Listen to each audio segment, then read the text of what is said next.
हरिओम. राजा जनक आणि सर्वज्ञानी श्री अष्टावक्र यांचा ज्ञानसंवाद. अष्टावक्र गीता, अध्याय 16, श्लोक 7. हयोपादे यथा तावत संसार विटपांकुरः स्पृहा जीविती यावत द्वयी निर्विचार दशास्पदम. अनुवाद: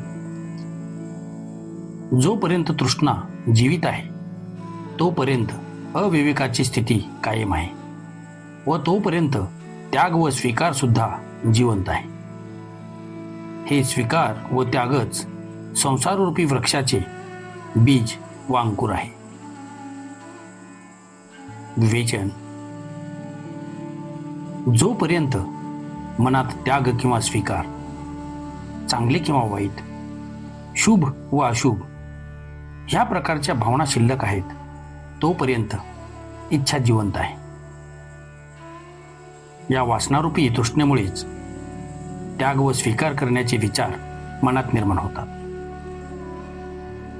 केवळ स्वीकाराची व प्राप्तीची इच्छा हीच तृष्णा नसून त्याग करण्याची भावना सुद्धा तृष्णेमुळेच निर्माण होते. तृष्णा नसेल तर त्याग करण्याची सुद्धा भावना उत्पन्न होत नाही. ही वेगळ्या प्रकारची पण आसक्तीच आहे, वेगळ्या प्रकारचा मोह आहे. जेव्हा एखाद्या बाबींची आम्ही निंदा करतो तेव्हा त्यात सुद्धा आमचा छुपा स्वार्थ असतो. त्याबद्दलची वासना असते. काहीतरी मिळवण्याची इच्छा अपुरी राहिल्याने त्याची आपण निंदा करतो. ही तृष्णा म्हणजे विवेक नसल्याचे लक्षण आहे.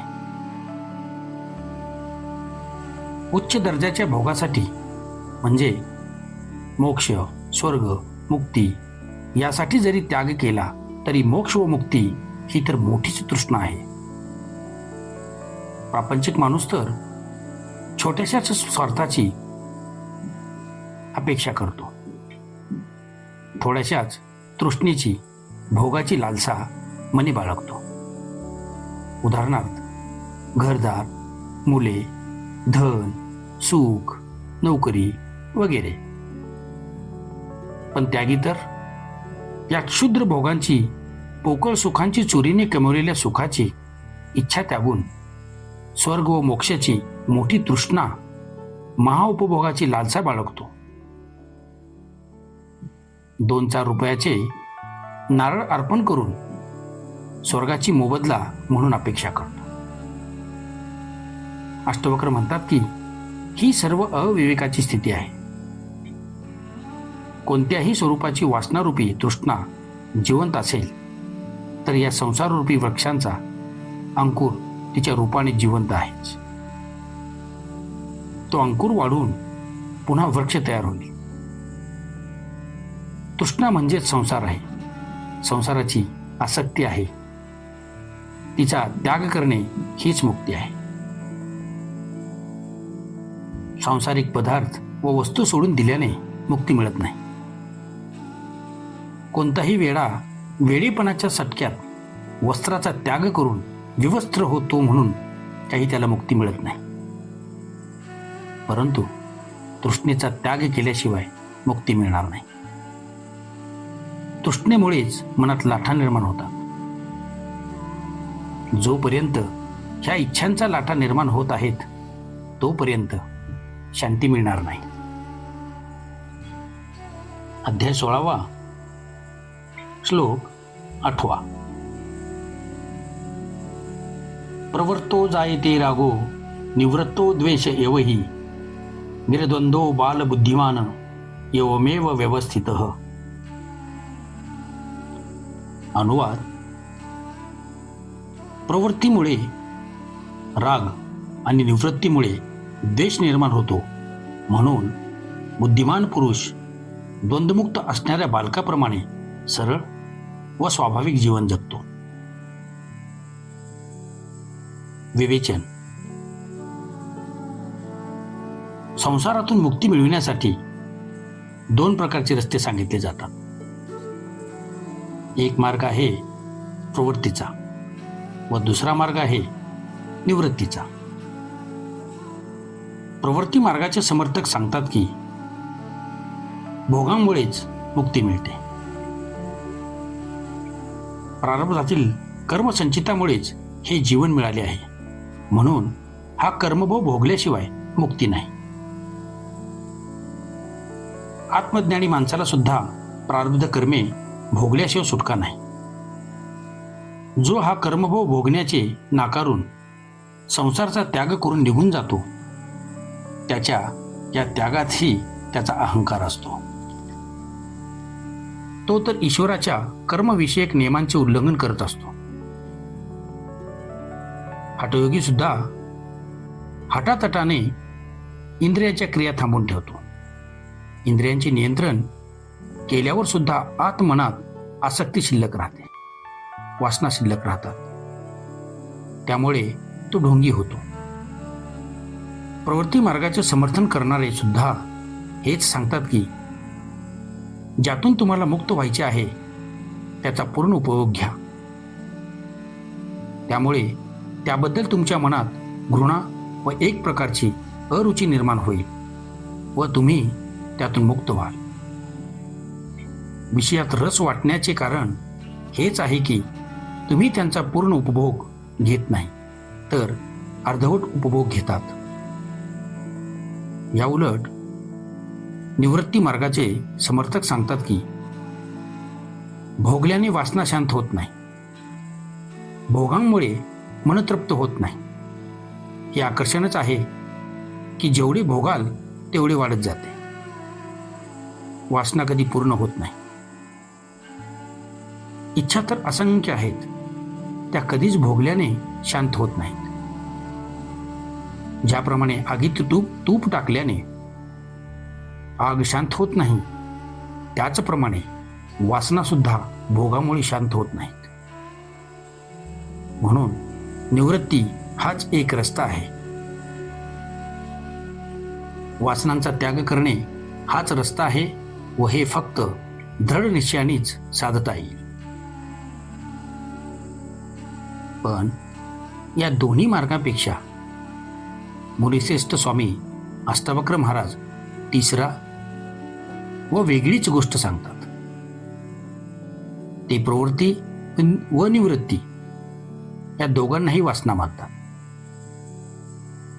ते म्हणतात की प्रवृत्तीमुळे आसक्ती निर्माण होते, आसक्ती वाढते ती निवृत्तीमुळे. हट्टाने त्याग केल्याने, जास्त मिळविण्याच्या इच्छेने सुद्धा, क्षुद्र व छोट्या गोष्टींचा त्याग केल्याने सुद्धा, मोक्षासाठी संसारातील मामूली गोष्टींचा त्याग केल्याने मोक्षाची आसक्ती हेच बंधन तयार होते. अशी तृष्णा म्हणजे मुक्तीत मोठाच अडथळा आहे.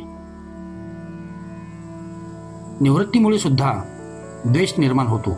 म्हणून आत्मज्ञानी माणूस प्रवृत्ती व निवृत्ती या दोन्हीतून मुक्त होऊन लहान मुलाप्रमाणे निर्द्वंद्व होऊन सरळ व स्वाभाविक जीवन जगतो. जे स्वभावामुळे सहजपणे होते ते तो करतो.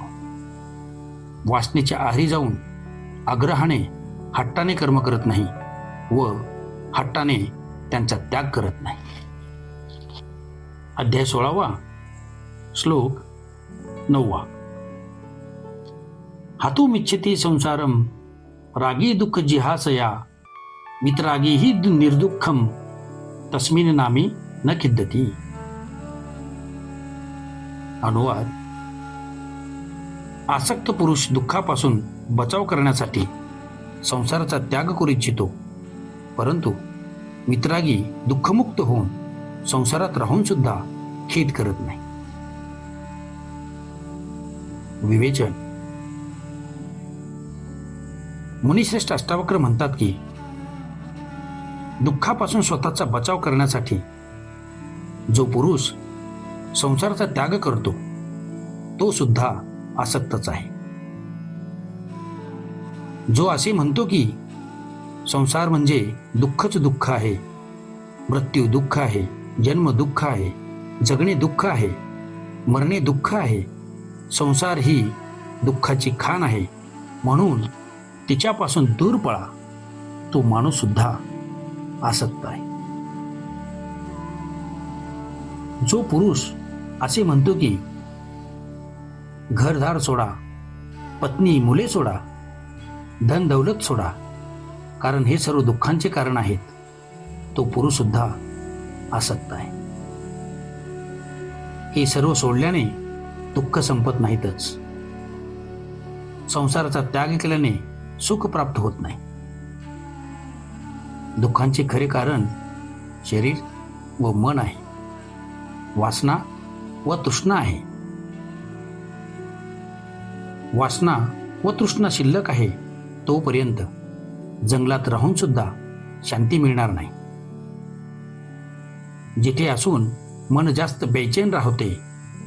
राग जर दुःख आहे तर विराग सुद्धा दुःख आहे. आसक्ती जर दुःखाचे कारण आहे तर विरक्ती सुद्धा दुःख आहे. संसार जर दुःख आहे तर संन्यास सुद्धा दुःख आहे. संग्रह जर दुःख आहे तर संग्रह त्याग सुद्धा दुःख आहे. कारण आतमध्ये वासना शिल्लक आहे. संसाराची तृष्णा त्यागून मोक्षाची तृष्णा बाळगणे सुद्धा दुःख आहे. वास्तव वित्रागता हेच दुःख निवारणाचे खरे स्वरूप आहे. वित्रागतेमुळेच दुःखातून सुटका होते. राग उपाय नाही व विराग सुद्धा उपाय नाही. जो वासनेतून मुक्त झाला तो वित्रागी संसारात राहून सुद्धा दुःखी होत नाही आणि त्यागी व विरागी म्हणणारा हिमालयाच्या जंगलात राहून सुद्धा दुःखीच राहतो. तेव्हा सुख दुःख हे आपल्या मालकीच्या पदार्थात नसून आपल्याच मनस्थितीत आहेत. विषयासक्त माणूस त्याची पूर्ती न झाल्याने दुःखी होतो व त्याग करणारा सुद्धा दुसऱ्या कशाची तरी अभिलाषा बाळगतो. ओम शांती शांती शांती.